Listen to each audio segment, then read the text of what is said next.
Lokama Sise Osari Jowabi Melo, Sik Yoshemu Sura, Yajamaya. Visi Osari Bomya Halo, Chana Jowabi, Sichana Mu Mayare Poguri, Lokama Amyaji.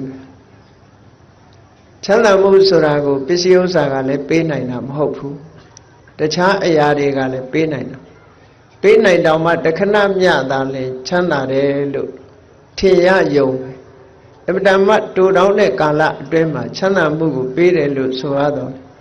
Tawara Chana Mugu, Penainaro, they are a deed of shit. Tajamu, Sik Pioshim Boya, Sik Chana Boya,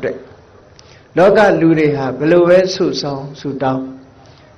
They are Madi Wu solution, Sik Chana Mu Yahweh, Amadama Kane.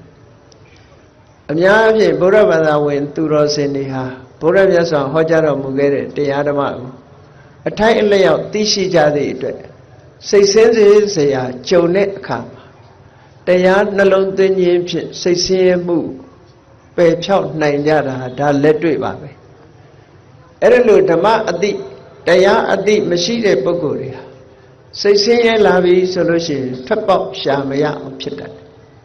Trapop Shamayare Kaja, the child needed net. Sik Che Jiao Mu, Josa Atoja. Erelu Josa Atode Kama. Jatana, the Bubo, the Bu sent so that. Posi Lulu, Jiao Yo to say it read Lilu, so that Yamazagalo way. Jatana, the Ku Tato Layo Nashi. Eh, they are Nalong Pimbiro, they are at the net.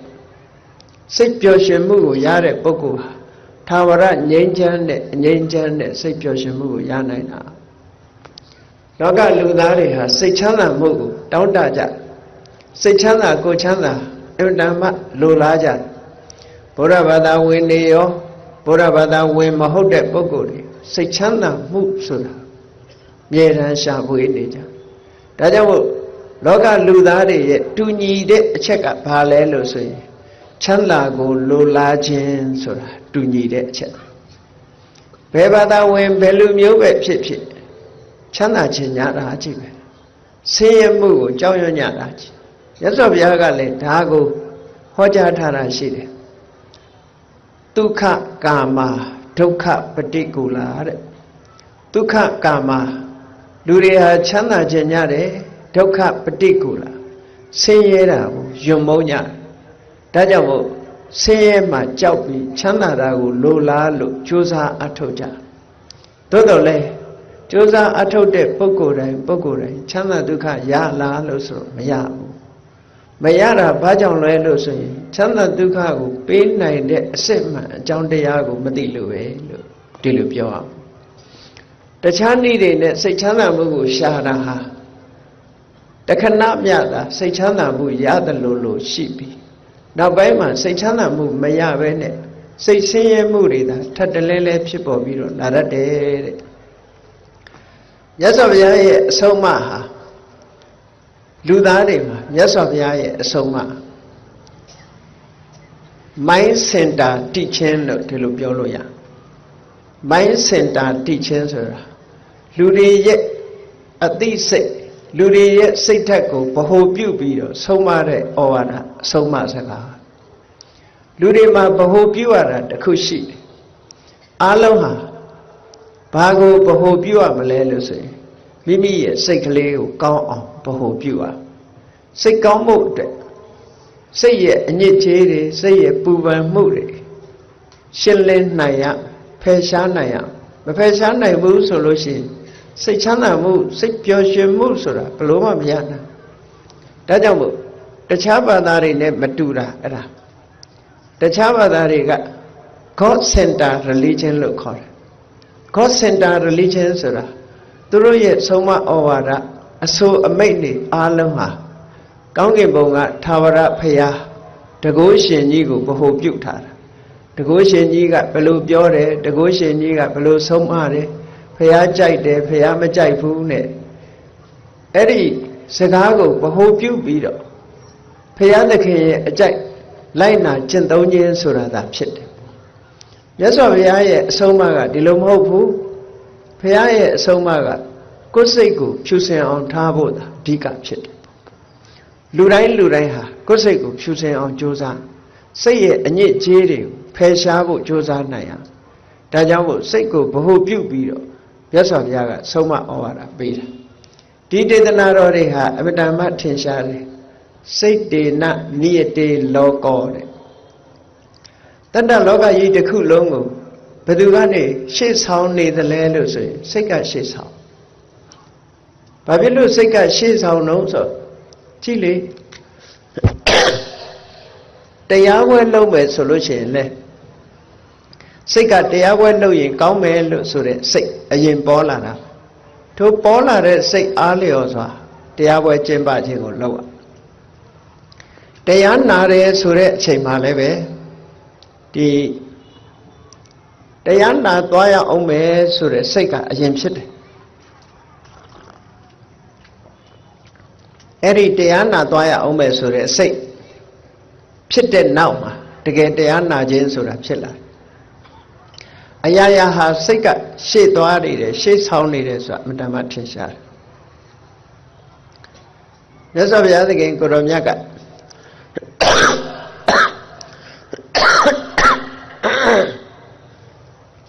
စိတ်တေနနိယတေလောကောစိတ်တေနပရိကတ္တိစိတ်တတဧကဓမ္မတသဗ္ဗေဝဝတ္တမနဝကုတဲ့လောကကြီးတစ်ခုလုံးကိုစိတ်ကရှေ့ဆောင်စိတ်ကနေရှေ့ဆောင်နေတယ်စိတ်တေနနိယတေလောကောစိတ်ကပဲဆွဲဆောင်သွားတယ်အလုံးဆောင်ကျင်းသွားတယ်အရာရာစိတ်တတဧကဓမ္မတသဗ္ဗေဝဝတ္တမနဝကုအလုံးဟာစိတ်ရဲ့အလိုဆန္ဒအတိုင်းလိုက်ပါနေကြရတယ်လို့ဒါတလက်တွေ့နဲ့ကြည့်မယ်ဆိုလို့ရှိရင်အလုံးမှန်ကန်တာပဲဘာလုံးမယ်ဆိုတဲ့အလုံးမှန်တယ်များဘာပြောမယ်ဆိုတဲ့ပြောတဲ့စကားမှန်တယ်များစိတ်ကရှေ့ဆောင်တယ်ဆိုတာအမှန်တမ်းထင်ရှားမြတ်စွာဘုရားရဲ့ဒေသနာတော်နှစ်ရပ်ကိုဆင်ခြင်စဉ်းစားကြည့်မြတ်စွာဘုရားကမနောပုပ္ပင်ကမဓမ္မာတဘာဝတရားတွေကိုဘယ်သူကဥဆောင်နေတယ်လဲဆိုရင်စိတ်ကဥဆောင်ဟုတ်တယ်ပြောတာဆိုတာကြံတာတွေးတာအစလှုပ်တာကိုင်တာအစအားလုံးကိုဓမ္မလို့ဆိုတဲ့တဘာဝတက္ကရာဆရာအဆိုကတော့မနောပုပ္ပင်ကမဓမ္မာလို့ဆိုတဲ့ဓမ္မဒီစေတသိက်တရားတွေကိုသာရည်ညွှန်းပြီးတော့ဒီလိုဖွင့်ဆိုတာတော့အရင်ကဖွင့်ဆိုတဲ့သဘောပဲသို့တော်မြတ်စွာဘုရားတနည်းအားဖြင့်အဓိပ္ပာယ်ပြောမယ်ဆိုရင်မနောပုပ္ပင်ကမဓမ္မာ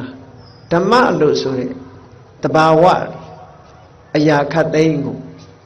ဆိုလိုတာအရာခတ်သိမ်းဆိုတာပြောဆိုတာပဲဖြစ်စေပြုလုပ်တာပဲဖြစ်စေကြံတွေးတာပဲဖြစ်စေဘယ်သူကနေဥဆောင်နေတော့ဆိုစိတ်ကနေဥဆောင်နေတယ်လို့ဒါလို့ဆိုတာစိတ်ကဥဆောင်ရုံဥဆောင်တာမဟုတ်ဘူးမနောတိဋ္ဌာမနောမယစိတ်ကနေကြီးမှုထားတယ်ကြီးမှုထားရုံနဲ့မကဘူးစိတ်ကအလုံးကိုဖန်တီးထားတယ်ဒီလိုဆိုတာပေါ့နော်ဒါဖြင့်ဘုရားမြတ်စွာရဲ့ဟောကြားတဲ့တရားတွေထဲမှာစိတ်တံပဓာနလို့ဆိုတာအမှန်တမ်းထင်ရှားတယ်စိတ်ကိုအဓိကထားဟောတာအဲ့တော့စိတ်ကိုအဓိကထားဟောသည့်အတွက်ကြောင့်စိတ်သာအရှိတရားရုပ်ဆိုတာအရှိတရားမဟုတ်ဘူးလို့ဆိုလိုတာလားဒီသိပ္ပံဆရာတွေစိတ်ကိုလေ့လာတဲ့ပုဂ္ဂိုလ်တွေရုပ်ကိုလေ့လာတဲ့ပုဂ္ဂိုလ်တွေပြောတဲ့စကားတစ်ခု idealism လို့ဆိုတာစိတ်သာအရှိတရားလို့ဆိုလို့တယ်အရာရာစိတ်သာပဲလို့ဒီလိုဆိုလိုတာလည်းမဟုတ်ဘူးမြတ်စွာဘုရားစိတ်သာအရှိတရားမဟုတ်ဘူးစိတ်လည်းရှိတယ်ရုပ်လည်းရှိတယ် materialism ဆိုတဲ့ရုပ်တရားသာအရှိတရားလို့ဒီလိုပြောတာလည်းမဟုတ်ဘူးရုပ်လည်းရှိတယ်စိတ်လည်းရှိတယ်ရုပ်လည်းရှိတယ်နာမ်လည်းရှိတယ်ဒီလိုဆိုလို့သို့တော်လည်းအရာခတ်သိမ်းကိုစိတ်ကဥဆောင်နေတယ်ဆိုတာကြတော့ဒါအမတ္တမမှန်ကန်အမတ္တမမှန်ကန်ကိုယ့်ဘဝကိုယ်လက်တွေ့ကိုယ့်ဟာကိုယ်စဉ်းစားကြည့်တစုံတစ်ခုပြောမယ်ဆိုရင်လည်းစိတ်ကအရင်တွေးတယ်တစုံတစ်ခုလုပ်မယ်ဆိုရင်လည်းစိတ်ထဲမှာအရင်ဖြစ်တယ်ပြီးတော့မှပြောတယ်လုပ်တယ်ဆိုတာဖြစ်တယ်အဲ့ဒီတော့ဒီလောက်အရေးပါတဲ့စိတ်ကို ဘုန်းကြီးတို့တွေဖြူစင်အောင်ထားဖို့ထိမ့်သိမ်းဆောက်ရှောက်ဖို့ဆိုတာအရေးကြီးတယ်လို့ဒါမြတ်စွာဘုရားရဲ့အဆုံးအမလို့စိတ်ဆိုတာအမြဲတမ်းအကောင်းနေနဲ့ကြီးတွေးနေသလားလို့ဆိုစိတ်ရဲ့သဘာဝကပပတ္တမေရမတိမနောတဲ့မကောင်းတဲ့ဘက်မှာအလွန်ပျော်မွေ့ဘာဖြစ်လို့ပျော်မွေ့တုံးဆိုစိတ်ကခေါင်ရိုးကျိုးနေတာနော်ကာမဂုဏ်အာယုန်ဒီပေါ်မှာဆိုရင်လွယ်လင့်တကူဖြစ်တယ်ဆိုပါစို့ပွဲကြည့်သွားဖို့နဲ့တရားနာဖို့ဆိုရင်ပွဲကြည့်သွားဖို့ကအလေးပါတယ်ဒါအများစုကိုပြောတာနော်အများစုကိုပြောစိတ်ဟာတခြင်းနာထောင်ဖို့နဲ့တရားနာဖို့ဆိုလို့ရှိရင်တခြင်းနာထောင်ဖို့ကရာခိုင်နှုန်းများနေမှာပဲအမြဲတမ်းလူဦးရေတွေနဲ့တွက်ကြည့်လိုက်ဘာဖြစ်လို့လဲဆိုစိတ်ဟာအပျော်ပါးဘက်ကိုအမြဲတမ်းကိုင်းညွတ်နေတယ်ဒါကိုဆိုလိုတာမြတ်စွာဘုရားကပပတ္တမေရမတိမနောစိတ်ဆိုတာမကောင်းတဲ့ဘက်မှာပျော်မွေ့နေတယ်ပျော်မွေ့တယ်ဆိုတဲ့ကစိတ်ဟာလောဘနဲ့တွဲနေတယ်ဒေါသနဲ့တွဲနေတယ်မောဟနဲ့တွဲနေတယ်မာမာနတွေအိတ်သားတွေမစ္စရိယတွေနဲ့တွဲဖက်နေရသူတို့နဲ့တွဲပြီးတော့နေပြီးတော့ဖြစ်တာပို့ပြီးတော့စိတ်ကလွယ်ကူးနေတာဒါကြောင့်မို့လို့ပျော်မွေ့တယ်ဆိုတာအဲ့ဒီအဓိပ္ပာယ်လေးဖော်ပြကောင်းတဲ့အလုပ်လုပ်ဖို့ဆိုတာကြတော့စိတ်အားကိုမနဲ့တွန်းပေးရတယ်လူတိုင်းဟာနော်ကောင်းတဲ့အရာဖြစ်ဖို့စိတ်အားတွေကိုပြင်ပေးရကိုယ်ဆုံးမပေးရတယ်မိဘဆွေမျိုးတွေကဆုံးမပေးရတယ်အဲ့ဒါလို့ဆုံးမတိုက်တွန်းနိုင်မှစိတ်ကလေးဟာကောင်းတဲ့ဘက်ကိုဥလှဲ့အနှုတ်မဟုတ်ဆိုလို့ရှိရင်မကောင်းတဲ့ဘက်ကိုဥလှဲ့တာများတယ်ဒါကြောင့်မြတ်စွာဘုရားရဲ့အဆုံးအမစိတ်ကိုပြုပြင်ထိန်းသိမ်းဖို့လိုအပ်တယ်ဆိုတာအမှန်တမ်းထင်ရှားတယ်ကိုယ်စိတ်ကိုပြင်နိုင်တဲ့ပုဂ္ဂိုလ်တွေဟာကောင်းကျိုးချမ်းသာတွေကိုရသွားကိုယ်စိတ်ကိုမနိုင်ဘူးဆိုတဲ့ပုဂ္ဂိုလ်တွေဟာဒုက္ခရောက်ကြတာပေါ့ဒါကြောင့်မို့တရားသိတယ်ဆိုတာစိတ်ကိုထိန်းနိုင်ဖို့သိတဲ့အသိမျိုးဒီလိုပြောလို့တာမြတ်စွာဘုရားကစိတ်ဟာမကောင်းတဲ့စိတ်နဲ့ကောင်းတဲ့စိတ်ဒီနှစ်ခုခွဲခြားလိုက်မကောင်းတဲ့စိတ်ဆိုတာလောဘနဲ့တွဲနေတဲ့စိတ်ဒေါသနဲ့တွဲနေတဲ့စိတ်မောဟနဲ့တွဲတဲ့စိတ်မာမာနတွေအိတ်သားတွေမစ္စရိယတွေနဲ့တွဲတဲ့စိတ်ဒါမကောင်းတဲ့စိတ်ဒီလိုဆိုလို့ကောင်းတဲ့စိတ်ဆိုတာတရာနဲ့တွဲတဲ့စိတ်တတိနဲ့တွဲတဲ့စိတ်ဝိရိယနဲ့ပညာနဲ့ကောင်းမြတ်တဲ့တဘာဝတရားတွေနဲ့အလောဘနဲ့တွဲတယ်အဒေါသနဲ့တွဲတယ်အမောဟနဲ့တွဲတယ်မေတ္တာနဲ့တွဲတယ်မုရိဒာကရုဏာနဲ့တွဲတယ်မုရိဒာနဲ့တွဲတယ်အဲ့ဒါလို့ကောင်းတဲ့သဘာဝတရားတွေနဲ့တွဲဖက်လာတဲ့စိတ်ဟာကောင်းတဲ့စိတ်လို့ဒီလိုပြောတာဒါဖြင့်ဒီစိတ်နှစ်ခုဟာမကောင်းတဲ့လောဘဒေါသမောဟတွေနဲ့တွဲဖက်လာတဲ့စိတ်ဟာအဲ့ဒီစိတ်ကိုမထိမ့်သိမ့်ဘူးဒီစိတ်နဲ့စကားပြောမယ်ဒီစိတ်နဲ့ကြံတွေးမယ်ဒီစိတ်နဲ့စကားပြောမယ်ဒီစိတ်နဲ့အလုပ်လုပ်မယ်ဆိုရင်ဘာဖြစ်လာနိုင်တော့ဆိုရသော်များမနတာစီပဒုဋ္ဌေနဘာတတိဝါကရောတိဝါမကောင်းတဲ့အကုသိုလ်တရားတွေနဲ့တွဲဖက်ထားတဲ့စိတ်ပျက်စီးနေတဲ့စိတ်နဲ့စကားပြောမယ်အလုပ်လုပ်မယ်ဆိုရင်တဲ့ဘာဖြစ်လဲအဲ့ဒီပြောဆိုခြင်းပြုလုပ်ခြင်းကြောင့်တတောနံဒုက္ခမနွေတိဆင်းရဲဒုက္ခတွေပြဿနာတွေနောက်ကတတိကြီးပါလာတယ်ဒါဟုတ်မဟုတ်စဉ်းစားကြည့်လေလောဘနဲ့တွဲဖက်လာတဲ့စိတ်ကြောင့်မို့လောဘကိုအကြောင်းပြုပြီးတော့သူတစ်ပါးပစ္စည်းဥစ္စာကိုခိုးယူမိမယ်ဆိုလို့ရှိရင်ဟောပြဿနာဒီဘဝတည်းပဲပြဿနာဖြစ်တယ်အကယ်၍ဒီဘဝပြဿနာမဖြစ်ရင်ဒီအကုသိုလ်ကလိုက်ပြီးတော့ဒုက္ခပေးထို့တူပဲဒေါသနဲ့တွဲဖက်လာတယ်ဆိုလို့ရှိရင်ဒီဒေါသကိုမဖယ်ပဲနဲ့ဒီဒေါသနဲ့တွေးမယ်လုပ်မယ်ဆိုလို့ရှိရင်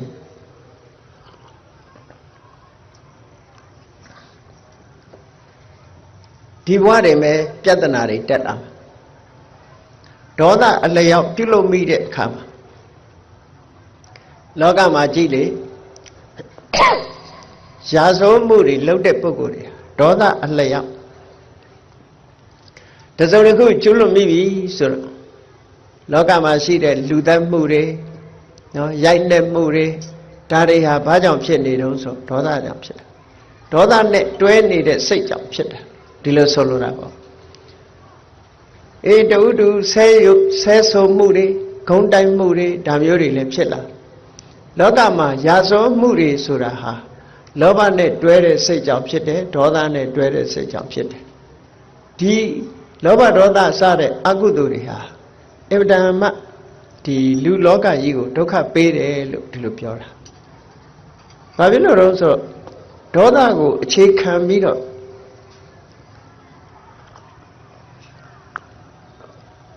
ပြောသမျှဆိုသမျှလုပ်သမျှတွေဟာ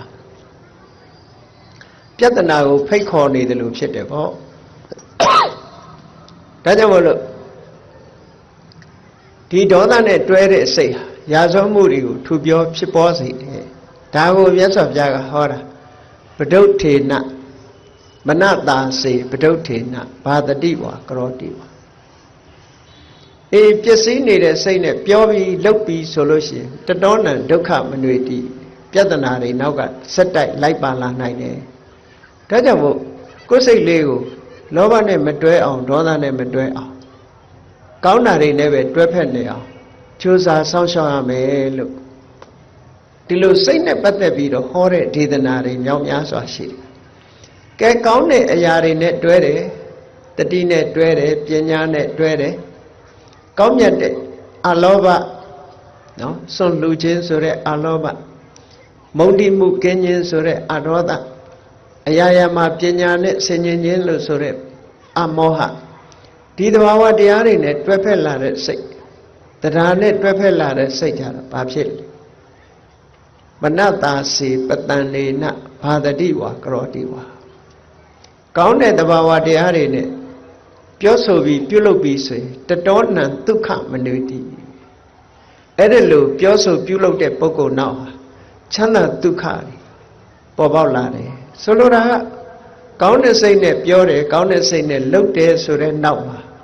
ဘာပြဿနာမှမဖြစ်တဲ့အပြင်ကောင်းကျိုးချမ်းသာတွေကိုဖြစ်ပေါ်စေတယ်လို့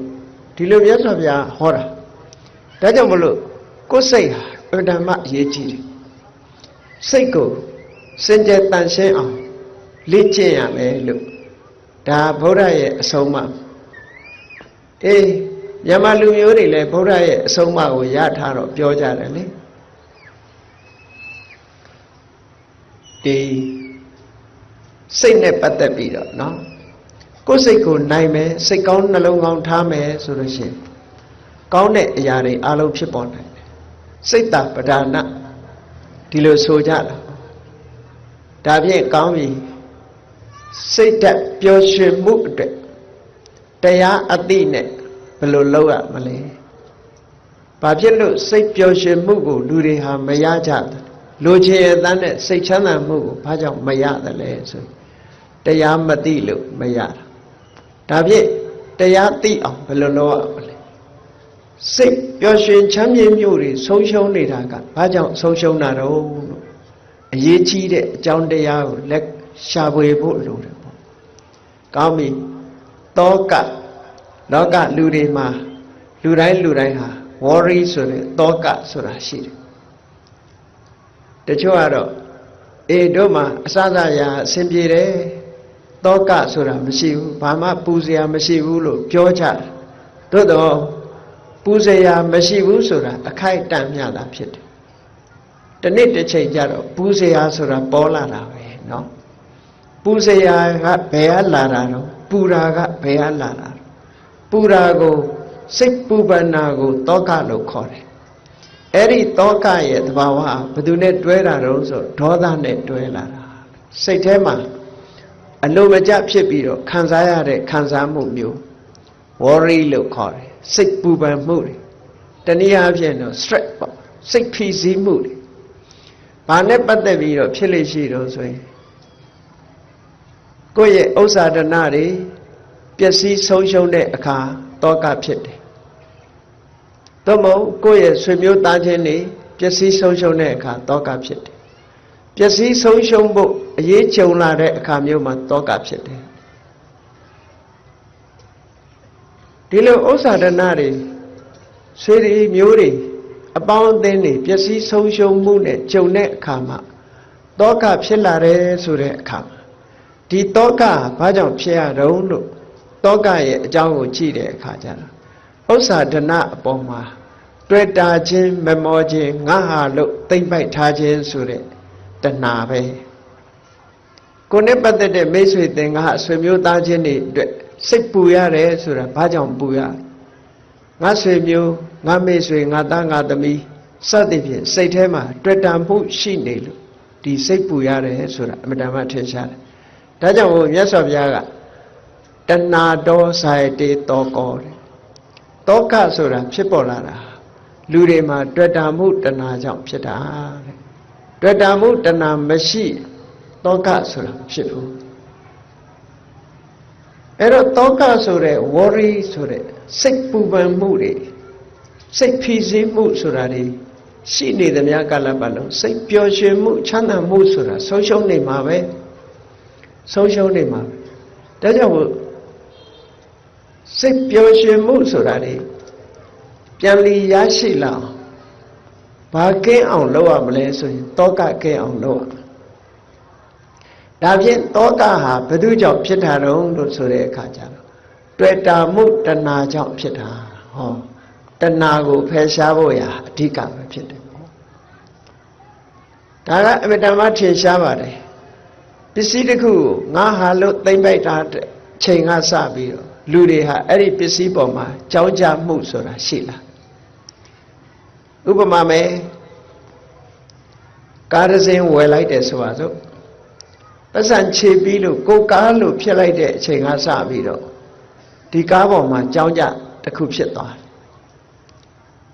တယ်တစုံတစ်ခုဖြစ်မှစိုးရိမ်တယ်ဖြစ်လာလို့ရှိရင်လည်းစိုးရိမ်ရကိုပစ္စည်းပေါ်မှာနှမျောတာတို့တောကဖြစ်တာတို့ရှိလာလူမှလည်းပဲနော်ဆွေမျိုးလို့သတ်မှတ်လိုက်တဲ့အချိန်သားသမီးလို့သတ်မှတ်လိုက်တဲ့အချိန်ကသူ့အတွက်ပူပန်မှုကြောင်းကြမှုဆိုတာလာတယ်အဲ့ဒါလို့လာတာတွေမှန်သမျှဟာတဏှာလို့ဆိုတဲ့တွေ့တာမှုသိမ့်ပိုက်မှုနဲ့ပတ်သက်တာကြည့်ပဲကောင်းကဲခုနကကိုပိုင်ဆိုင်တယ်ဆိုတဲ့ကားကိုပြန်ရောင်းလိုက်တဲ့အချိန်လူတွေမှာအဲ့ဒီကားအတွက်တောကဆိုတာမရှိတော့ကိုကားမဟုတ်တော့ဘူးသူများကားဖြစ်သွားဟောဒီလိုဖြစ်တာကိုနဲ့မပတ်သက်တဲ့ပုဂ္ဂိုလ်တွေအတွက်ပူပန်တယ်စိုးရိမ်တယ်ဆိုတာမရှိဘူးကိုနဲ့ပတ်သက်တဲ့ပုဂ္ဂိုလ်သာပူပန်တယ်စိုးရိမ်တယ်ဆိုတာရှိဒါဟာအဖြေထုတ်ဖို့အတွက်စဉ်းစားတာပြောတာကြည့်စိတ်ပျော်ရွှင်မှုဖြစ်ဖို့ရာအတွက်ဘာကင်းရမလဲတောကကင်းရမယ်တောကကင်းမှုအတွက်ဘာလုပ်ရမလဲ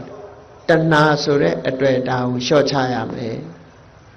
တဏှာဆိုတဲ့အတွေ့အတာကိုမလျှော့ချပဲနဲ့တောကကင်းအောင်ကြိုးစားဖို့ဆိုတာမဖြစ်နိုင်တဲ့အရာတစ်ခုပဲဒီလိုဆိုတာနော်ဒါဖြင့်တဏှာဆိုတဲ့တွေ့တာမှုသိမ့်ပိုက်မှုတွေကင်းအောင်ဘာလုပ်ရမလဲဆိုတာကြတော့အမှန်တရားကိုသိရမယ်အမှန်တရားကိုမသိသမျှကာလပတ်လုံးတွေ့တာမှုဆိုတာဘလို့မှမဖယ်ဖြစ်နိုင်ဒါကြောင့်မို့တွေ့တာမှုဖယ်ရှားဖို့အတွက်မြတ်စွာဘုရားကမက္ခလို့ခေါ်တဲ့မက္ခေ၈ပါးမစ္စည်းမပฏิပဒါလမ်းစဉ်ကိုဟောကြားတော်မူခဲ့တာဖြစ်တယ်ပေါ့အဲ့ဒီလမ်းကြောင်းဟာတခုတည်းသောလမ်းကြောင်းပဲတဏှာကိုဖယ်ရှားခြင်းဒီနည်းနဲ့ပဲဖယ်ရှားလို့ရတခြားနည်းနဲ့ဖယ်ရှားလို့မရဘူးဒါကြောင့်မို့ဒီနည်းကိုလက်တွေ့ကျင့်သုံးကြရတယ်ပေါ့အလုံးဘုရားဘာသာဝင်သူတော်စင်တွေသိတဲ့အတိုင်းမြတ်စွာဘုရားရဲ့မက္ခလို့ခေါ်တယ်မက္ခေ၈ပါးအကျင့်တရားသို့မဟုတ်မစ္စည်းမပฏิပဒါ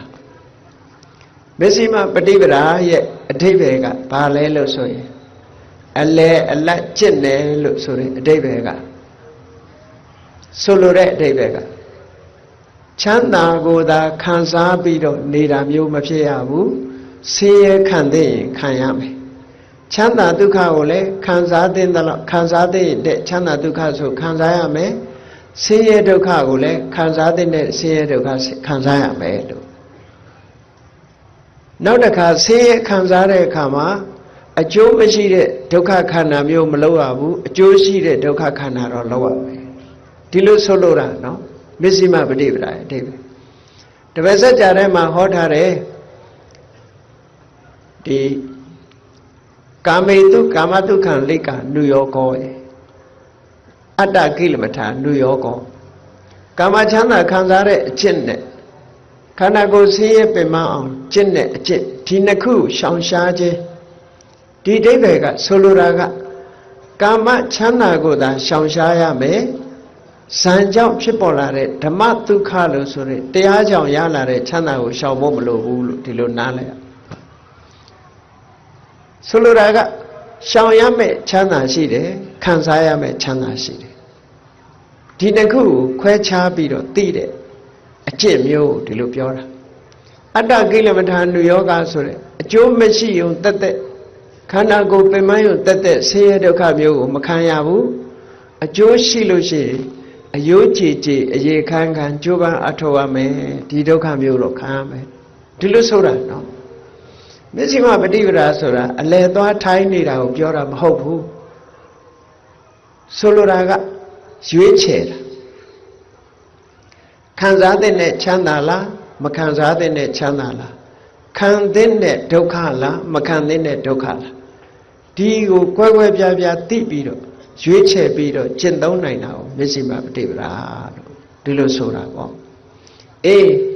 အဲ့ဒီမျက်စိမှပฏิပဒါလို့ဆိုတဲ့မဂ္ဂင်၈ပါးအကျင့်တရားအလိုဘုရားဘာသာဝင်တွေသိတဲ့အတိုင်းတမ္မာဒိဋ္ဌိကိုလုံးမဲ့လုပ်ငန်းနဲ့ပတ်သက်ပြီးတော့အမှန်မြင်တာအမှန်မြင်ဖို့အတွက်အမှန်တွေးရမယ်တမ္မာသင်္ကပ္ပအမှန်တွေးတဲ့အခါမှာအမှန်တွေးပြီးတော့အမှန်ပြောတာဖြစ်သောကြောင့်တမ္မာဝါစာတွေးပြီးတော့လူတွေဟာလှုပ်တာဖြစ်သောကြောင့်တမ္မာသင်္ကမ္မန္တအမှန်တွေးအမှန်လှုပ်တဲ့ပုဂ္ဂိုလ်ရဲ့အသက်မွေးဝမ်းကြောင်းဟာမှန်ကန်တာဖြစ်သောကြောင့်တမ္မာအာဇီဝမှန်ကန်တဲ့အသက်မွေးရှိတယ်ဆိုတာပြင်းနေလို့မဖြစ်ဘူးကြိုးစားအထောက်ရမယ်တမ္မာဝါယာမကြိုးစားပြီးဆိုလို့ရှိရင်တတိရှိဖို့လိုအပ်တယ်တမ္မာတတိစိတ်ဓာတ်တည်ငြိမ်မှုဟာအမှန်သိဖို့အတွက်အရေးပါတယ်တမ္မာသမာဓိဟောဒီ၈ခုနဲ့ဖွဲ့စည်းထားတာအဲ့ဒီ၈ခုနဲ့ဖွဲ့စည်းထားတဲ့ဒီ၈မျိုးကိုမက္ခလို့ခေါ်တာပေါ့မက္ခဆိုတာဒီ၈ခုရဲ့အဖွဲ့အစည်းကိုပြောတာ၈ခုပါတော့ဒီစိတ်ရဲ့စွမ်းအားတွေကိုမက္ခလို့ခေါ်တာဘာဖြစ်လို့မက္ခလို့ခေါ်တာတော့ဆိုရင်နိဗ္ဗာန်လိုချင်တဲ့ပုဂ္ဂိုလ်တွေရှာရမဲ့ကျင့်သုံးရမဲ့တရားဖြစ်သောကြောင့်မက္ခလို့ခေါ်တယ်တဲ့ဒါအဓိပ္ပာယ်တစ်ခုနောက်တစ်ခုကနိဗ္ဗာန်ကိုရှာဖွေပေးတတ်သောကြောင့်မက္ခလို့ခေါ်တယ်နောက်အဓိပ္ပာယ်တစ်ခုကကိလေသာတွေကိုဖယ်ရှားပြီးတော့နိဗ္ဗာန်သို့သွားရောက်တတ်တဲ့တရားဒါကြောင့်လို့မက္ခလို့ခေါ်တယ်လို့မက္ခဆိုတဲ့ပါဠိစကားလုံးရဲ့အဓိပ္ပာယ်ကိုသိထားလို့ရှိရင်ဒီတရား၈မျိုးဖွဲ့စည်းထားတဲ့ဒီတရား၈မျိုးနဲ့ဖွဲ့စည်းထားတဲ့မစ္စည်းမပฏิပဒါအကျင့်ဟာဘလောက်အရေးပါတယ်ဆိုတာအမြဲတမ်းထင်ရှားတယ်ပေါ့ကောင်းပြီအဲ့ဒီမစ္စည်းမပฏิပဒါကိုအကျဉ်းချုပ်မဂ္ဂင်၈ပါးကိုအကျဉ်းချုပ်လိုက်တဲ့အခါကျတော့ဘာတွေ့တော့ဆိုသီလရဲ့တမာတိရဲ့ပညာရဲ့သုံးခုပဲတမ္မာဝါစာတမ္မာကမ္မတတမ္မာအာဇီဝဆိုတာသီလတမ္မာဝါယာမတမ္မာတတိတမ္မာသမာဓိဆိုတာသမာဓိသုံးခုတမ္မာဒိဋ္ဌိနဲ့တမ္မာသင်္ကပ္ပကပညာလို့အကျဉ်းချုပ်လိုက်တဲ့အခါကျတော့သီလသမာဓိပညာကျင့်စဉ်တစ်ခုဖော်ထုတ်ပြီဒါဖြစ်မဂ္ဂင်၈ပါးမှာကျင့်တဲ့အခါမှာသီလကစပြီးတော့ကျင့်တာဖြစ်ရတဲ့နဲ့ဘာဖြစ်လို့တမ္မာဒိဋ္ဌိတို့တမ္မာသင်္ကပ္ပတို့ကိုရှေ့ကထားရတယ်လဲလို့ဆိုတော့မကျင့်ခင်လည်းအမှန်မြင်ဖို့လိုတယ်ကျင့်နေတုန်းလည်းအမှန်မြင်ဖို့လိုတယ်ကျင့်ပြီးတဲ့နောက်မှလည်းအမှန်မြင်ဖို့လိုတယ်အမှန်မြင်ခြင်းဟာအရေးကြီးဆုံးအသိဉာဏ်မပါလို့ရှိရင်ဘုရားရဲ့ကျင့်စဉ်ဟာကျင့်လို့မရဘူးဒါကြောင့်မို့အသိဉာဏ်ဟာအရေးကြီးဆုံးဖြစ်သောကြောင့်တမ္မာဒိဋ္ဌိကိုရှေ့ဆုံးထားပေးတာမမှန်ကန်ကန်မြင်ဖို့ကသီလဆောက်တိန်လည်းပဲမှန်ကန်တဲ့အမြင်နဲ့မှန်ကန်တဲ့အတွေးရှိဖို့လိုတယ်တမာတိကျင့်စဉ်ကိုကျင့်ရင်လည်းမှန်ကန်တဲ့အမြင်နဲ့မှန်ကန်တဲ့အတွေးရှိဖို့လိုတယ်ဒါကြောင့်တမ္မာဒိဋ္ဌိနဲ့တမ္မာသင်္ကပ္ပကိုရှေ့ရထားဆိုတာတကယ်တော့ကျင့်ပြီဆိုတဲ့အခါမှာသီလကစလူတွေဆိုလို့ရှိရင်၅ပါးသီလပေါ့ ယဟန်တန်ဃာတွေဆိုလို့ရှိရင်မြတ်စွာဘုရားပြညတ်ထားတဲ့သိက္ခာပုဒ်တွေကအစသီလကြီး၄ပါးပြည့်ပြည့်စုံစုံဒီလိုကျင့်ကြံကြုတ်ကိုအထောက်ဒါကြောင့်မို့မဂ္ဂင်၈ပါးကိုကျင့်တော်ပြီဆိုလို့ရှိရင်သီလရင်ဆောက်တည်ကြတရားထုတ်တော့မယ်ဆိုရင်လည်းသီလကိုဆောက်တည်ကြသီလဝိတ္တုဋ္ဌိသီလဆောက်တည်လိုက်တယ်ဆိုတာတာမန်အားဖြင့်ကြည့်မယ်ဆိုလို့ရှိရင်တော့ဘာမှမဟုတ်ဘူးလို့ထင်ကောင်းထင်လိုက်သီလဆောက်တည်လိုက်လို့ရှိရင်ဒီသီလဟာသီလကိုဖျက်ဆီးတတ်တဲ့ဒုတ်သီလယဆိုတဲ့အကုသိုလ်တရားတွေကိုဟောဒီသီလကဖျက်ဆီးပစ်ထားသီလကိုချိုးပေါက်စေတတ်တဲ့လောဘတွေဒေါသတွေမောဟတွေကိုဟောဒီကိုချင်းသီလကပြန်တားထားတယ်ပေါ့ဒါကြောင့်မို့လို့ဒုတ်သီလယဝိဋ္ဌန္တနာရတ္တသီလရဲ့ကိစ္စတစ်ခုကဘာလို့ဆိုရင်သီလကိုကျိုးပေါက်စေတတ်တဲ့လောဘဒေါသမောဟစတဲ့အကုသိုလ်တွေကိုဖယ်ရှားခြင်းပဲတဲ့ဒီလိုဆိုလို့အဲ့ဒီကလေးကသီလဆောက်တည်လိုက်ကြတဲ့ကအကုသိုလ်တွေတချို့နှိမ်ထားလိုက်တာပေါ့နှိမ်ထားပြီးသားဖြစ်သွားဒါကြောင့်သီလဝိတ္တုဋ္ဌိဖြစ်အောင်အရင်ကြိုးစားအထောက်ကြသီလဝိတ္တုဋ္ဌိဖြစ်သီလကဘလောက်အရေးပါတယ်လဲမဂ္ဂင်၈ပါးမှာသမ္မာဝါစာသမ္မာကမ္မန္တသမ္မာအာဇီဝသီလအဲ့ဒီသီလဘာကြောင့်အရေးပါတော့လို့ဆိုတော့တမာတိဖြစ်ဖို့နဲ့ပညာဖြစ်ဖို့အတွက်သီလမပါလို့မဖြစ်ဘူးတဲ့ဘယ်လိုအကြောင်းကျိုးဆက်သွယ်တော့ဆိုပရိစ္ဆေသမုပ္ပါလို့ပဲသူကတစ်ခုနဲ့တစ်ခုဆက်ဆက်နေတာနော်သီလရှိပြီဆိုလို့ရှိရင်သီလရှိသူနဲ့မရှိသူသီလမရှိဘူးဆိုရင်ဘာဖြစ်လဲသီလမရှိဘူးဆိုရင်ကိုချင်းသီလမပြည့်စုံတဲ့ပုဂ္ဂိုလ်ဟာကိုယ့်ရဲ့အကျင့်ကိုပြန်ပြီးတော့အောင်းမေးလိုက်တဲ့အချိန်မှာစိတ်ထဲမှာမကြည်ဘူးမဟုတ်တာတွေလှုပ်ထားတယ်ဆိုတဲ့ပုဂ္ဂိုလ်ကစိတ်မကြည်ဘူးနော်ဘယ်လောက်ထိအောင်စိတ်မကြည်တုံးဆိုလို့ရှိရင်မထူးပါဘူးဆိုတဲ့အနေအထားမျိုးတော့ရောက်တယ်နော်တစ်သက်လုံးအကုသိုလ်တွေလှုပ်သွားတဲ့အဖိုးကြီးတယောက်ပြောတာလို့ပဲနော်သူသိလို့ရှိရင်တော့တူးမြုပ်မနေနဲ့မှောက်တာထားလိုက်သူကသူမြေကြီးတဲ့ရဲဝင်သွားမယ်ဆိုတော့ကိုယ့်အနေထားကိုကိုသိနေတယ်အဲ့ဒါစိတ်ကိုယ်စိတ်ကိုမကောင်းတာကိုသိပြီးတော့စိတ်ကြည်နူးမှုမရလို့ပြောတဲ့စကားမျိုးဒီလိုဆိုလိုတာအဲ့တော့သီလမရှိတဲ့ပုဂ္ဂိုလ်ဟာစိတ်ကြည်နူးမှုကိုမရစိတ်ကြည်နူးမှုမရှိရင်ဝမ်းသာမှုဆိုတာမလာဘူး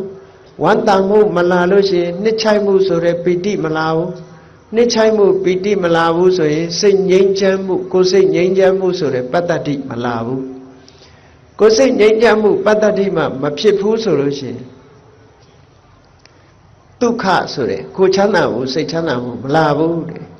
ကိုချမ်းသာမှုစိတ်ချမ်းသာမှုမှမရတဲ့ပုဂ္ဂိုလ်တယောက်ရဲ့စိတ်ဟာဘယ်တော့မှတမာတိမရနိုင်ဘူးတဲ့တမာတိမရဘူးဆိုတဲ့ပုဂ္ဂိုလ်ဟာယထာဘူတဉာဏတတနာအမှန်မြင်မှုဆိုတာဝေရောဟောသီလမရှိဘူးဆိုရင်အဲ့ဒါလိုအဓိပ္ပာယ်ရောက်တယ်ဒါကြောင့်သီလဘလောက်အရေးပါတယ်ဆိုတာကြည့်ဒါဖြင့်သီလရှိပြီဆိုရင်နားလည်ရမှာ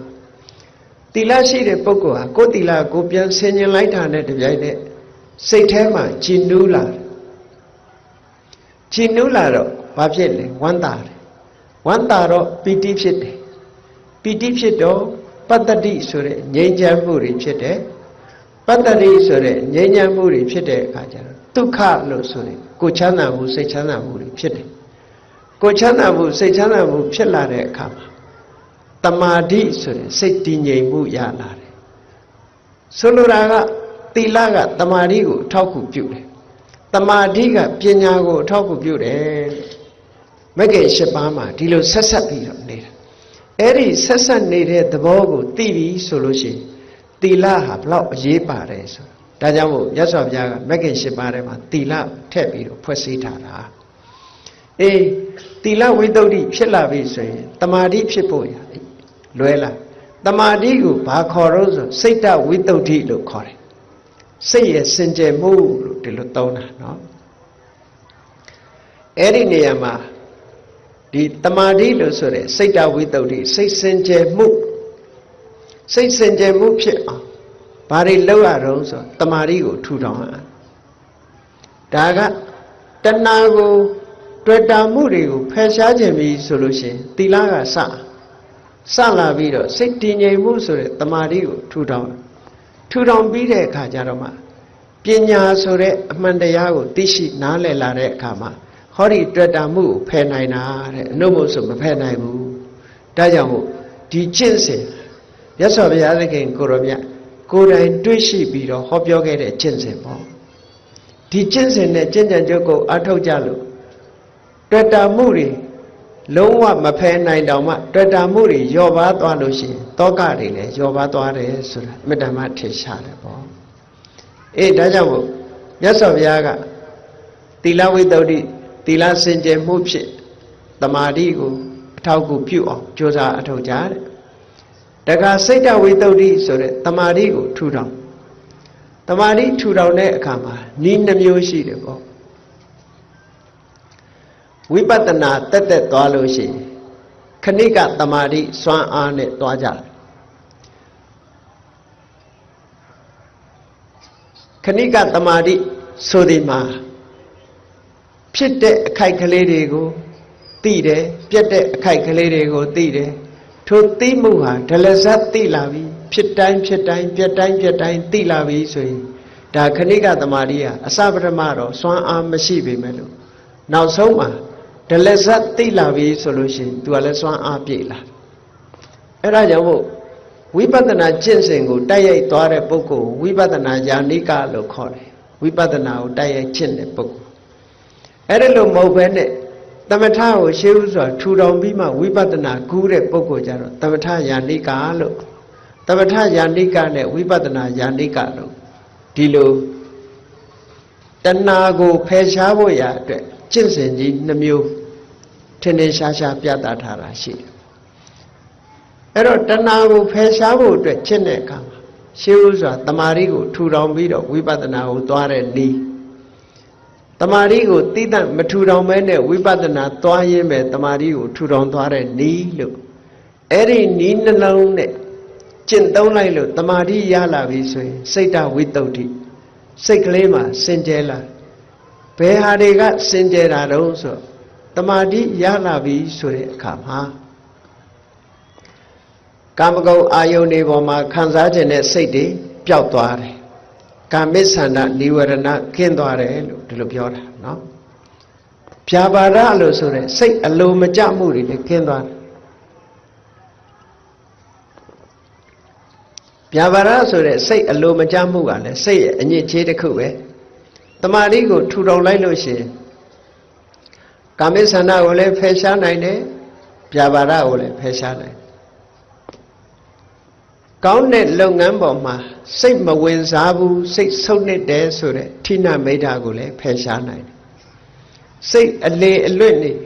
စိတ်တွေကိုစူးစီးလို့မရဘဲနဲ့စိတ်တွေလေလွတ်နေတယ်ဆိုတဲ့ဥဒ္ဒစ္စကိုလည်းဖယ်ရှားပြစ်နိုင်တယ်တခါစိတ်ပူပန်နေတဲ့ကုက္ကုဆဆိုတာကိုလည်းဖယ်ရှားပြစ်နိုင်တယ်စိတ်ထဲမှာတန်တရားမကင်းမှုဆိုတဲ့ဝိသိကိစ္စကိုလည်းဟောဒီတမာရီတရားကဖယ်ရှားပြစ်နိုင်တယ်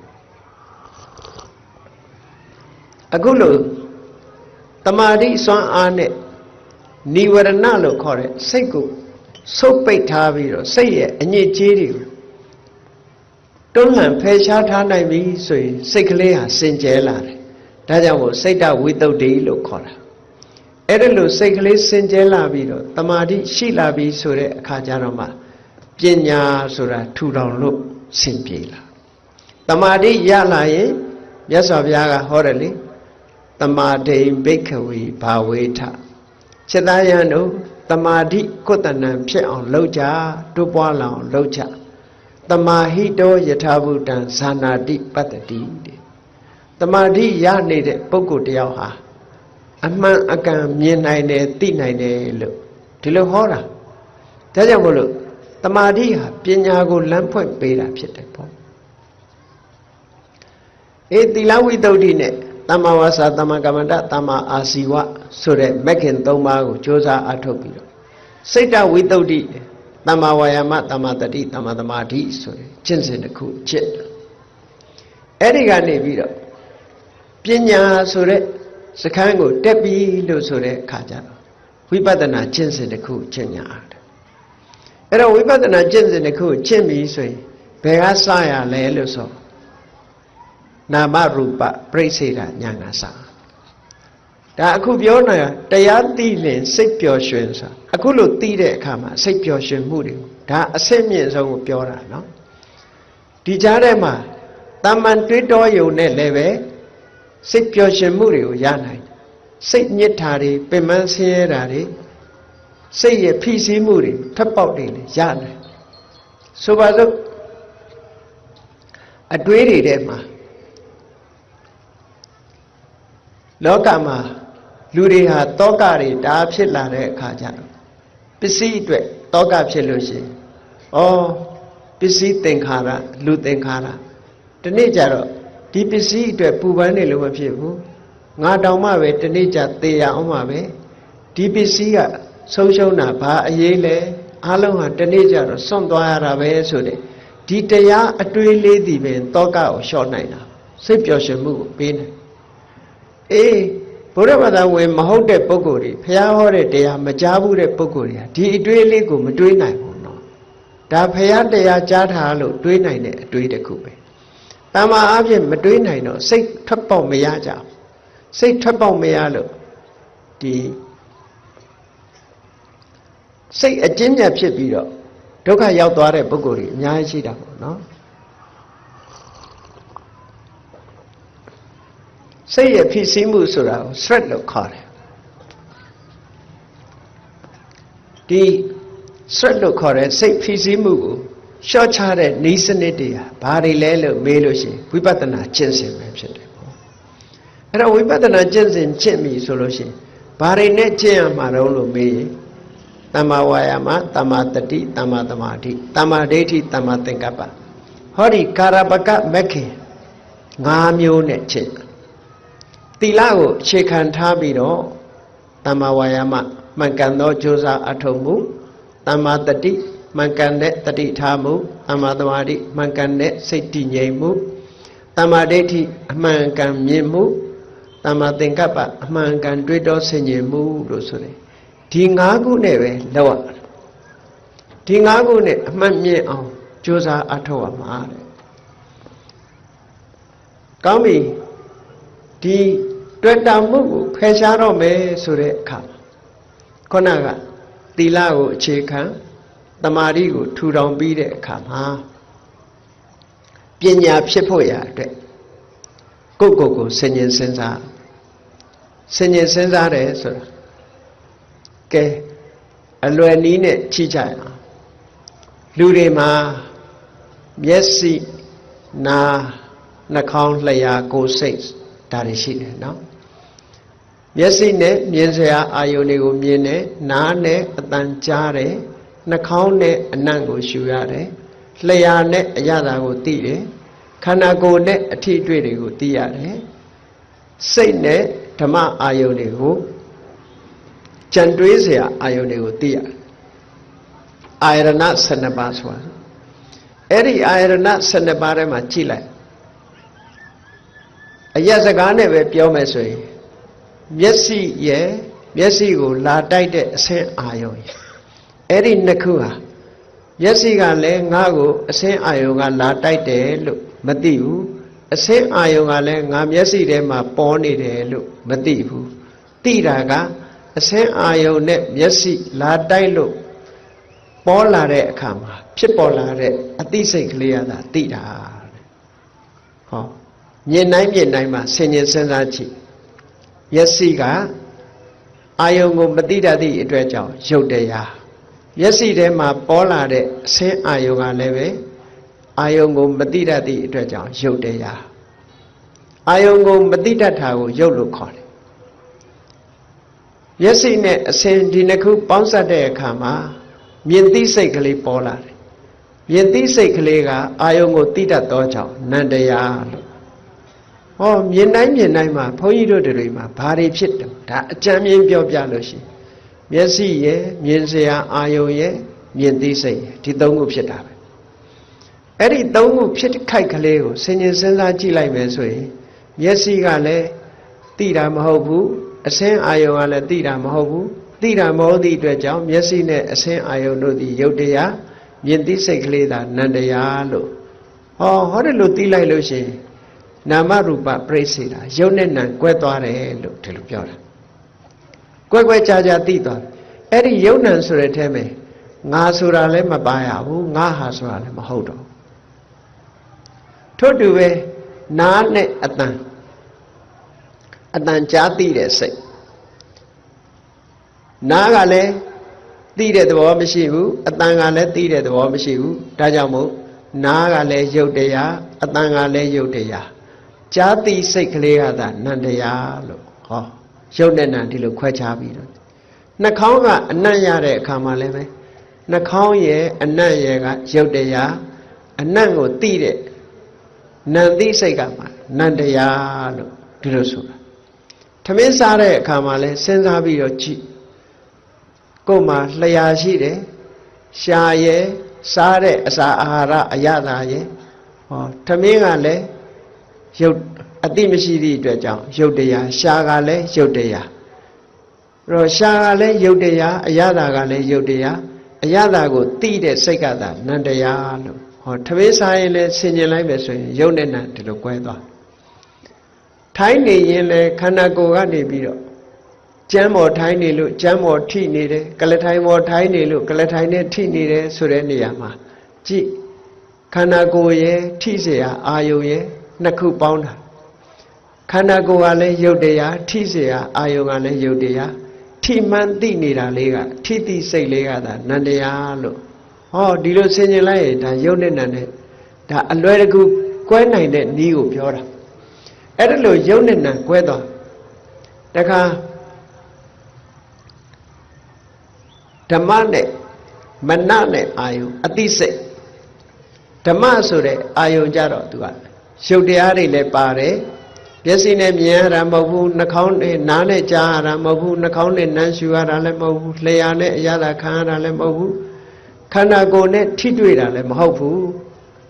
စိတ်แท้ကနေပြီးတော့ကြံတွေးပြီးတော့သိရတဲ့အသိစိတ်နဲ့သာသိလို့ရတဲ့အာယုန်နေအဲ့ဒါတွေကိုလည်းပဲရုပ်တရားတွေကိုလည်းဓမ္မလို့ခေါ်တယ်ဒီနေရာမှာတခါစိတ်ကိုစိတ်နဲ့သိတဲ့အခါမှာသိเสียအာယုန်စိတ်ကလည်းဒီနေရာမှာဓမ္မလို့ခေါ်တယ်နိဗ္ဗာန်ကိုမျက်မှောက်ပြုတဲ့ပုဂ္ဂိုလ်တွေကြတော့စိတ်နဲ့နိဗ္ဗာန်ကိုအာယုန်ပြုနိုင်တယ်အာယုန်ပြုလို့ရတဲ့နိဗ္ဗာန်ဟာလည်းပဲဓမ္မပဲအဲ့ဒီလိုယုံ nant တွေကလွဲပြီးတော့အမြင်နာမပညာတွေကလည်းစိတ်နဲ့သိရတာမို့သူကလည်းပဲအာယုန်တစ်ခုပဲပညာကိုလည်းဓမ္မလို့ခေါ်တယ်အဲ့တော့မနနဲ့ဓမ္မလို့ဆိုတဲ့နေရာမှာဓမ္မဟာရုပ်လည်းပါတယ်နာမ်လည်းပါတယ်ပညာလည်းပါတယ်နိဗ္ဗာန်လည်းပါတယ်လို့ဒါတွေအလုံးကိုခြုံငုံပြီးတော့ဓမ္မဆိုတဲ့ခေါင်းစည်းအောက်မှာထည့်လိုက်တာလို့ဒီလိုမှတ်ရရူပယုံတတ္တယုံကဏ္ဍယုံရတ္တယုံဖွတ်တပါယုံ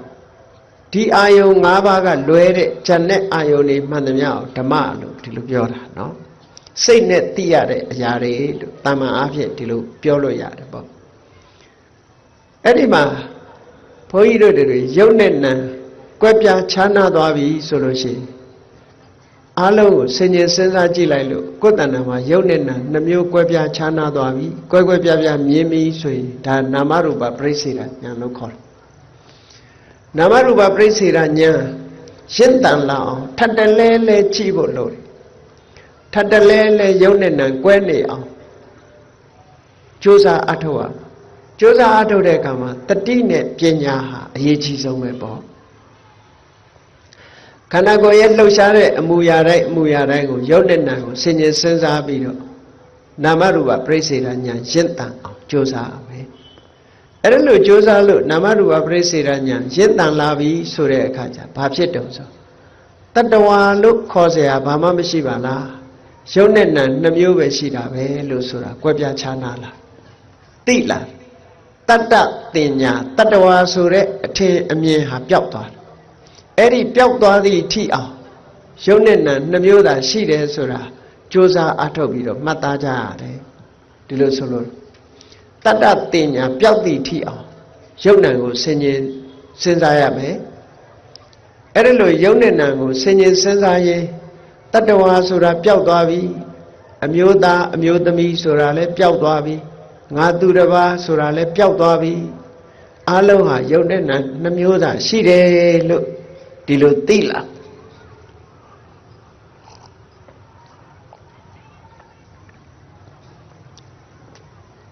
အဲ့လိုသိလာတာနဲ့တပြိုင်နက်တတ္တတင်ညာပျောက်သွားတာနဲ့တပြိုင်နက်ယုတ်နဲ့နံနှမျိုးပဲဆိုတာကိုသိလာငါဆိုတာလည်းရှာမတွေ့တော့ဘူးငါဟာဆိုတာလည်းရှာမတွေ့တော့ဘူးယုတ်နံတက်တက်မြတာလို့ဒီလိုမြင်လာပြီဆိုလို့ရှိရင်ဒါနာမရူပပရိစ္ဆေဒဉာဏ်လို့ခေါ်တယ်အဲ့ဒီနာမရူပပရိစ္ဆေဒဉာဏ်လောက်ရောက်သွားရင်ပဲလူတွေရဲ့ဒီစိတ်ဖိစီးမှုဟာအတော်အသင့်တက်တာသွားပြီတောကတွေကိုတော်သင့်ထိနိုင်သွားပြီယုတ်နံလို့ဆင်ញင်စဉ်းစားနိုင်တာနဲ့တပြိုင်နက်ငါဆိုတာမရှိဘူးငါဥစ္စာဆိုတာမရှိဘူးယုတ်နဲ့လည်းနှမျိုးသာရှိတယ်လို့ဒီအတိလေးဝင်လာတာနဲ့တပြိုင်နက်တောကဆိုတာတဏှာဆိုတဲ့တွေ့တာမှုကရောကျသွားပြီးတော့တဏှာဆိုတဲ့တွေ့တာမှုရောကျသွားတာနဲ့တပြိုင်နက်တောကဆိုတာရောနေသွားတာပဲဆိုလိုတာကတောကကိုပယ်ခြင်းရင်တွေ့တာမှုကိုဖယ်ဖို့ပဲလို့တွေ့တာမှုကိုဖယ်ခြင်းလို့ရှိရင်အတိညာနဲ့မှဖယ်လို့ရတယ်တဲ့ဒါပြောတာနော်ပညာနဲ့မှတွေ့တာမှုဆိုတာဖယ်လို့ရပညာမပါလို့ရှိရင်ဖယ်လို့မရဘူးသီလနဲ့ဖယ်လို့မရဘူးတမာတိနဲ့ဖယ်လို့မရဘူးပညာနဲ့မှဖယ်လို့ရလို့အခုလိုနာမရူပပရိစ္ဆေဒဉာဏ်ရလာပြီဆိုတာနဲ့ဒိဋ္ဌိဝိတ္တုဒ္ဓိမှန်ကန်တဲ့အမြင်တစ်ခုစင်ကြယ်တဲ့အမြင်တစ်ခုကိုရလာပြီလို့ဒီလိုပြောတာပေါ့အဲ့ဒီလိုစင်ကြယ်တဲ့မြင်တစ်ခုရလာခြင်းဒီပဲလေအခြေခံအားဖြင့်တရားသိလာတရားသိလာလို့ရှိရင်တောကဆိုတာနဲလာတွေ့တာမှုတွေညော့လာသည့်အတွက်ကြောင့်တရားသိလင်စိတ်ပျော်ရွှင်ဆိုတာအဲ့ဒီအချိန်မှာအတော်အသင့်ပျော်ရွှင်ချမ်းမြေ့မှုကိုရရှိလာနိုင်တယ်ကဲအဲ့ဒီကနေတဆင့်တက်ပြီးတော့ဆင်ញင်စဉ်းစားလိုက်တဲ့အခါမှာဘာတွေတွေးရတော့လို့ဆိုအကြောင်းနဲ့တကွအကျိုးနဲ့တကွရုပ်နံတွေကိုတိုးချက်ပြီးတော့သိလာဘယ်လိုသိလာတော့လို့ဆိုခုနကနေရာကိုပဲကြည့်မျက်စိနဲ့အဆင်းအာယုံစုံစည်းမှုကိုအကြောင်းပြုပြီးတော့မြင်သိစိတ်ပေါ်တယ်မျက်စိရဲ့အဆင်းအာယုံရဲ့ဒီနှစ်ခုပေါင်းစုံလိုက်တော့မှမြင်သိစိတ်ပေါ်တာမပေါင်းစုံခင်ကမြင်သိစိတ်မပေါ်ဘူးဒါကြောင့်မျက်စိနဲ့အဆင်းအာယုံသည်အကြောင်းတရားမြင်သိစိတ်သည်အကျိုးတရားလို့ဟောအကြောင်းအကျိုးတွေဒီလိုမြင်လာအဲ့လိုအကြောင်းအကျိုးတွေထိအောင်မြင်လာလို့ရှိရင်ပစ္စယပရိက္ခဉာဏ်လို့ခေါ်တယ်ပစ္စယပရိက္ခဉာဏ်ရလာလို့ရှိရင်ကင်္ခာဝိတရဏဝိတ္တုတိသူဘာသူဖြစ်တာလားဖြစ်ချင်လို့ဖြစ်နေတာလားဆိုတဲ့တန်တရားတွေမဝင်တော့ဘူးတန်တရားတွေမှန်သမျှကိုကြော်လွှားသွားနိုင်တယ်လို့ဒီလိုဆိုလို့တာနော်အဲ့တော့အတိညာဟာတစ်ဆင့်ပြီးတစ်ဆင့်တက်လာယုံနဲ့နံကိုကွဲပြားခြားနာသိသွားလို့ရှိရင်အမြင်စင်ကြယ်သွားပြီအမြင်စင်ကြယ်သွားပြီးတဲ့နောက်အကြောင်းကိုပါစဉ်းစားဆင်ခြင်နာလိုက်လို့ရှိရင်တန်တရားတွေကင်းသွားပြီကြည်ဒီတဲ့တိုးတက်လာတဲ့အခါကျတော့ပရိစ္ဆေသမုပ္ပါဒ်နဲ့တွဲဖက်ပြီးတော့မြတ်စွာဘုရားဟောထားတာကြည်မျက်စိနဲ့အဆင်းအာယုံဆုံလိုက်တဲ့အခါမှာမြင်သိစိတ်ပေါ်တယ်မျက်စိရဲ့အဆင်းအာယုံရဲ့မြင်သိစိတ်ရဲ့ဒီသုံးခုဆုံလိုက်တဲ့အခါမှာဖတ်တဆိုတာပေါ်လာတယ်နော်ဖတ်တဆိုတာပေါ်လာတယ်အဲ့ဒါကိုသုတ်တံပါဠိတော်တွေမှာမြတ်စွာဘုရားဟောတာစက္ခုံစပဋိစ္စရူပေစ္စဥပ္ပစ္စတိစက္ခုဝိညာဏတိဏ္ဏသင်္ကတိဖတ်တော်မျက်စိနဲ့အဆင်းအာယုံကိုအကြောင်းပြုပြီးတော့မြင်သိစိတ်ပေါ်တယ်ဒီသုံးခုကြောင့်ဖတ်တဆိုတာပေါ်တယ်ဒါသုံးခုကြောင့်ဖတ်တဆိုတာပေါ်တယ်ဆိုတဲ့စကားနဲ့ပရိစ္ဆေသမုပ္ပါဒ်ကြတော့သလယရဏပစ္စယဖတ်တော်လို့ဒီလိုပဲဟောတယ်နော်ဒီမှာကြတော့ပို့ပြီးတော့အသေးစိတ်ဟောတဲ့သဘောသလယရဏပစ္စယဖတ်တော်ဆိုတာ ਨੇ အတိပ္ပယ်ဟာတူတူပဲပေါ့နော်စက္ခုံစပဋိစ္စရူပေစ္စဥပ္ပစ္စတိစက္ခုဝိညာဏတိဏ္ဏသင်္ကတိဖတ်တော်ဟိုတုန်းကတော့သလယရဏပစ္စယဖတ်တော်လို့ပြောလိုက်တာအခုဒီကြတော့တိဏ္ဏသင်္ကတိဖတ်တော်လို့ဒီလိုခေါ်တာနော်ဟိုတုန်းက အာရဏ6ပါးထဲမှာပဲရောပြီးတော့တွင်းပြီးတော့မြတ်စွာဘုရားဖတ်တာဖြစ်ပုံကိုဟောတယ်ဒီကြတော့စက္ခုနဲ့ရူပယုတ်ဒီအာရဏ2ပါးပေါင်းစုံမှုကြောင့်မြင်သိစိတ်ပေါ်တယ်မြင်သိစိတ်ပေါ်လာမှဖတ်တာပေါ်တယ်လို့ဒီလိုဟောတာဒီဟာကြတော့ပို့သိစိတ်တယ်လို့ဒီလိုဆိုကဲပရိစ္ဆာသမုပ္ပါဒ်နဲ့ဒါတူတူပဲသလယရဏပစ္စယဖတ်တော်နဲ့တူတူပဲဟောဖတ်တာဆိုတာပေါ်လာတယ်ဖတ်တာဆိုတဲ့အဓိပ္ပာယ်ကအာယုန်နဲ့စိတ်နဲ့ဆက်သွယ်တာကိုပြောတာဖတ်တာပစ္စယဝေဒနာတဲ့အာယုန်နဲ့စိတ်နဲ့ဆက်သွယ်တဲ့အခါကျတော့စိတ်ရဲ့ခံစားမှုလေးတွေပေါ်လာတယ်အဲ့ဒီစိတ်ရဲ့ခံစားမှုကြတော့ဝမ်းသာတာရှိတယ်ဝမ်းနည်းတာရှိတယ်စိတ်ရဲ့ခံစားမှုတွေပေါ်လာအဲ့ဒီထိအောင်လူရဲ့တဘာဝဒါတွေကသိဖို့ရတယ်သိအောင်ကြိုးစားသိအောင်ကြိုးစားအဲ့ဒီနေရာမှာမသိလိုက်ဘူးဆိုရင်ဘာဖြစ်တုံးဆိုဝေဒနာပစ္စယတဏှာဆိုပြီးတော့လာပြန်တာအဲ့ဒါကြတော့တတိနဲ့ပညာကင်းမဲ့သွားလို့ရှိရင်တဏှာဆိုတာလာပြီးတဲ့အခါမှာနောက်ကတောကဆိုတာဝင်တော့တာပဲတဲ့အေးဒါကြောင့်မို့လို့သလယရဏပစ္စယဖတ်တော်ဖတ်တာပစ္စယဝေဒနာလို့ဆိုတဲ့နေရာမှာဒီသဘာဝတရားတွေကိုရှုနိုင်မှတ်နိုင်ပွားနိုင်ပြီနာမရူပပရိစ္ဆေဒဉာဏ်နဲ့ပစ္စယပရိက္ခဉာဏ်နဲ့ဆုံးသတ်နိုင်ပြီဆိုတဲ့အခါကျတော့ဝေဒနာပစ္စယတဏှာဆိုတာမလာတော့ဘူးတဏှာကိုဖမ်းချုပ်ထားနိုင်တဏှာဖြစ်ဖို့အတွက်မဖြစ်အောင်ကြောင်းတရားတွေကိုဖယ်ရှင်းထားနိုင်ပြီဟောနာမရူပပရိစ္ဆေဒဉာဏ်နဲ့ပစ္စယပရိက္ခဉာဏ်ဒီဉာဏ်နှစ်ခုရလာလို့ရှိရင်တဲ့သာသနာတော်မှာယတ္တိမှုရပါပြီဘုရားဘာသာဝင်ဆိုလိုတာကဘုရားဘာသာအစစ်ဖြစ်ပြီလို့ဒီလိုပြောတာနော်ဒါဖြင့်ဉာဏ်နဲ့ပုဂ္ဂိုလ်တွေဘုရားဘာသာအစစ်မဟုတ်သေးဘူးလားဆိုခိုင်မာတဲ့ဘုရားဘာသာမဟုတ်သေးဘူးနော်ဘုရားဘာသာဖြစ်ခြင်းတော့ဖြစ်နေမယ်အစစ်ဆိုတာဘယ်တော့မှမပြောင်းလဲတဲ့အရာကိုပြောတာအဲ့တော့တာမန်သိတဲ့ဘုရားဘာသာဝင်ကတခြားဘာသာဝင်နေရဲ့ပြောဆိုမှုတွေပေါ်မှာနားယောင်ပြီးတော့ဘာသာပြောင်းခြင်းလည်းပြောင်းသွားနိုင်တယ်အခုလောက်ထိအောင်သိသွားပြီဆိုတဲ့အခါကျတော့ဒါသာလည်းအမှန်တရားလို့ဆိုပြီးတော့ဗုဒ္ဓဘာသာပေါ်မှာရိမ့်ရိုင်ခြင်းဆိုလိုတာကမြတ်စွာဘုရားရဲ့အဆုံးအမပေါ်မှာရိမ့်ရိုင်ခြင်းမရှိဘဲနဲ့အခိုင်အမာယက်တည်နိုင်သွားပြီလို့အဲ့ဒါကိုပဲသုလသောတာပန်လို့လည်းခေါ်တယ်ပေါ့အဲ့ဒီအဆင့်လောက်ရောက်အောင်ဘုန်းကြီးတို့တွေစ조사အထုတ်ရင်ဒါကိုပြောတာတရားသိလင်စိတ်ပျော်ရွှင်ဒီကနေဆက်ပြီးတော့တရားဓမ္မကိုသိအောင်ကြိုးစားကြမယ်ဆိုလို့ရှိရင်ဘာကြောင့်စိတ်ပျော်ရွှင်တာတော့ဆိုရင်တရားသိလို့ရှိရင်တွေ့တာမှုကိုဖယ်ရှားနိုင်တယ်တွေ့တာမှုကိုဖယ်ရှားနိုင်လို့ရှိရင်တောကဆိုတာမလာဘူးတောကမလာလို့ရှိရင်စိတ်ပျော်ရွှင်ချမ်းမြေ့မှုကိုရတယ်လို့ဒီနည်းကလွဲလို့တခြားနည်းမရှိဘူးတဲ့ဒါကြောင့်မို့မြတ်စွာဘုရားကမဟာတတိပဋ္ဌာနာတုတ်မှာဧကာယနောအယံဘိက္ခွေမေခောတတ္တနာဝိတုဒ္ဓိယတောကပရိဒေဝနံတမတိတ်ကမာယဒုက္ခဒေါမနတနာအထင်ကမာယညာယတအဓိကမာယနိဗ္ဗာနတသစ္စိကရိယာယလို့ဆိုပြီးတော့ဟောထားတာလေဒါတတိပဋ္ဌာန်လို့ဆိုပေမဲ့တတိတစ်ခုတည်းပြောတာမဟုတ်ဘူးဒီထဲပဲတမ္မာဒိဋ္ဌိတမ္မာသင်္ကပ္ပတမ္မာဝါယာမတမ္မာတတိတမ္မာသမာဓိအကုန်လုံးပါတယ်အဲ့ဒီတရားအထုတ်တာအလုံးကိုခြုံငုံပြီးတော့ပြောတာဟောဒီမဂ္ဂင်၈ပါးဆိုတဲ့အကျင့်တရားဟာတခုတည်းသောလမ်းကြောင်းပဲဘာအတွက်လဲလို့ဆိုရင်တတဝါတွေစိတ်ဖြူစင်မှုအတွက်တခုတည်းသောလမ်းကြောင်းပဲ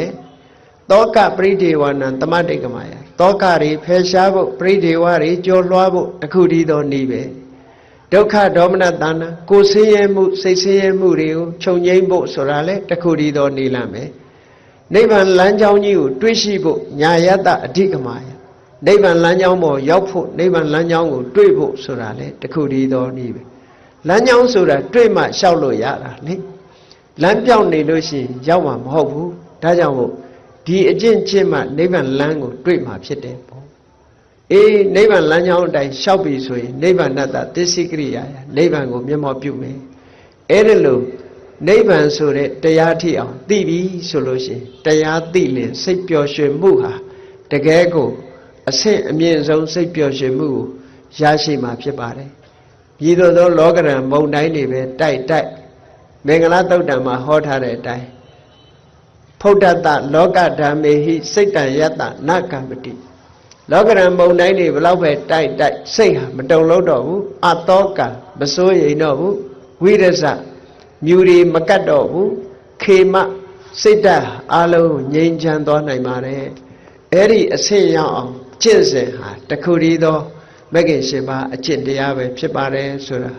အလုံးတရားချစ်ခင်သူတော်စင်ပြိဿတ်တို့သိရှိနားလည်ပြီးဘုရားမြတ်စွာဟောကြားတော်မူခဲ့တဲ့တရားသိလင်စိတ်ပျော်ရွှင်မှုအတွက်တရားသိအောင်စိတ်ပျော်ရွှင်မှုအတွက်တရားသိအောင်ကျင့်ရမယ်ဆိုဒီမှာမဂ္ဂင်၈ပါးအကျင့်တရားကိုကျင့်သုံးခြင်းသာဖြစ်တယ်လို့ကိုယ်စီသဘောကျပြီးကျင့်ကြံကြိုးကုပ်အားထုတ်တော်မူနိုင်ကြပါစေကုန်သတည်း